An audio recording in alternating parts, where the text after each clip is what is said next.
जय श्रीराम मित्रांनो, आज आपण निघालेलो आहे समर्थ रामदास स्वामींच्या पावन स्पर्शाने पुनीत झालेल्या ऐतिहासिक भक्तिमय सज्जनगडावरती।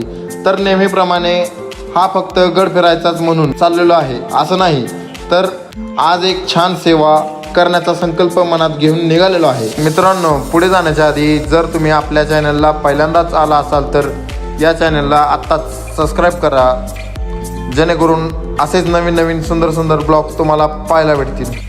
गडावरती जायच्या आधी केळी आणि बाकीचे थोडेफार फ्रूट्स घेत आहे, कारण गडावर येणाऱ्या इतर भक्तांसाठी आम्ही प्रसाद म्हणून भरपूर केळी घेत आहोत आणि लांबून येणाऱ्या भक्तांना गडावर चढून गेल्यावर प्रसादाचा एक घास जरी मिळाला तर त्यांच्या चेहऱ्यावरती समाधान बघून मनाला खूप शांतता वाटते, यासाठी आपण घेऊन निघालेलो आहे। प्रसादासोबतच आम्ही एक अजून खास तयारी केलेली आहे।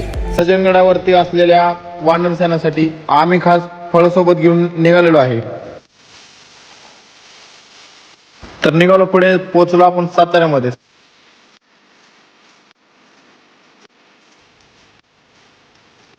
साताऱ्यामध्ये जरा आपले मित्रपरिवार भेटले,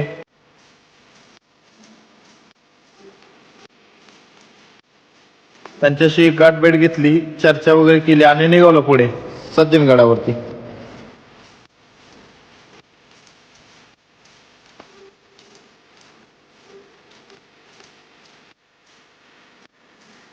आता आम्ही पोहोचलोय सज्जनगडाच्या पायथ्याशी।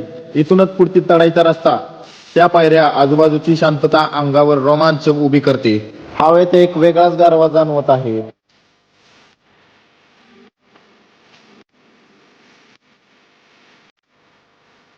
मनात जय जय रघुवीर समर्थ चा जप करून आम्ही एक एक पावले पुढे टाकत आहे। सज्जनगडाकडे जात असताना समर्थ रामदास स्वामींनी स्थापन केलेल्या प्रसिद्ध 11 मारुती मंदिराचे संदर्भ येतो। समर्थांनी महाराष्ट्रात तरुणांना शक्तीची आणि भक्तीची उपासना शिकवण्यासाठी 11 ठिकाणी मारुतीचे मंदिर स्थापन केले, ज्यांना आपण 11 मारुती असे म्हणतो।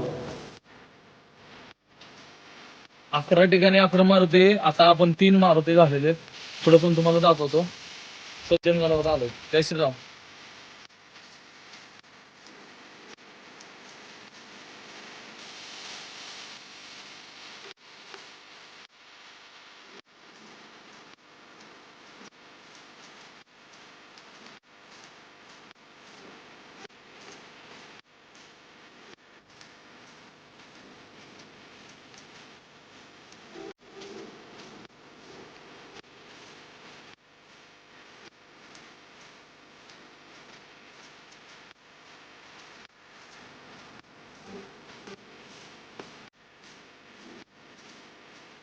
आपण गडावरती जायला सुरुवात जशी केली तशी वानर आपल्याला दिसायला लागली, तर यांना आम्ही फळ देत निघालो पुढे।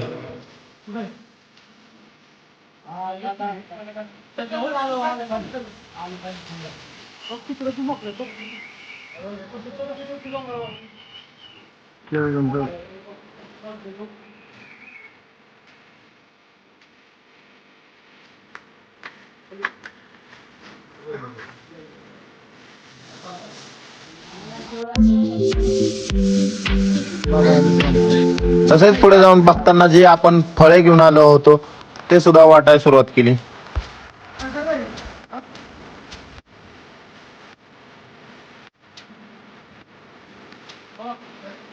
पुढे जाऊन अतिशय सुंदर असा नजारा आपल्याला पाहायला मिळत आहे।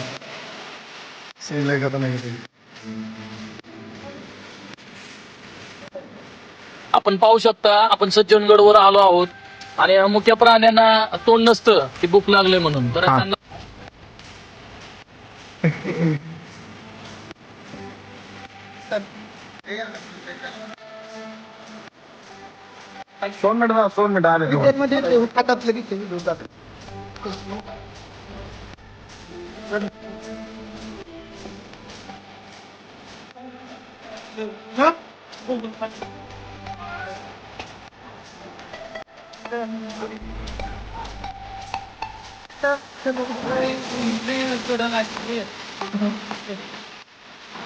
वानरांना फळे देऊन आपण निघालो पुढे सज्जनगड पाहण्यासाठी। सज्जनगड पाहण्यासाठी म्हणजे सर्वात महत्वाची गोष्ट या ठिकाणचं समर्थ रामदास स्वामी यांचे समाधी।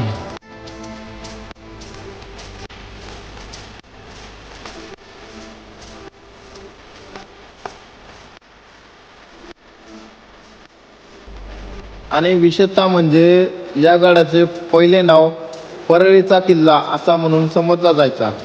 आणि छत्रपती शिवाजी महाराज हे समर्थ रामदास स्वामी यांना आपले गुरु मानत असत. महाराजांनी समर्थांना राहण्याची सोय आणि धर्मकार्यासाठी एक सुरक्षित शांतता जागा हवी म्हणून हा परळीचा किल्ला त्यांना सुपूर्द केला. या गडावरती नेहमी साधू संत सज्जन आणि भक्तांचा रहवास असायचा म्हणून छत्रपती शिवाजी महाराजांनी या किल्ल्याचे नाव बदलून सज्जनगड असे ठेवले. आणि समर्थ रामदास स्वामींनी 22 जानेवारी 1682 रोजी सज्जनगडावरती वयाच्या 74व्या वर्षी आपली इलोकीची यात्रा संपून जिवंत समाधी घेतली.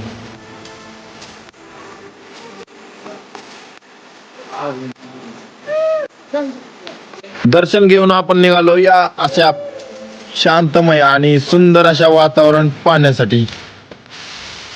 तर मित्रांनो, कसा वाटला आजचा हा सज्जनगडावरचा ब्लॉग आणि या ठिकाणची माहिती कमेंट करून नक्की सांगा. आणि आपल्या या चॅनलला सबस्क्राईब करायला विसरू नका. भेटू आपण पुन्हा एकदा अशाच नवीन प्रवासामध्ये. तोपर्यंत जय श्रीराम.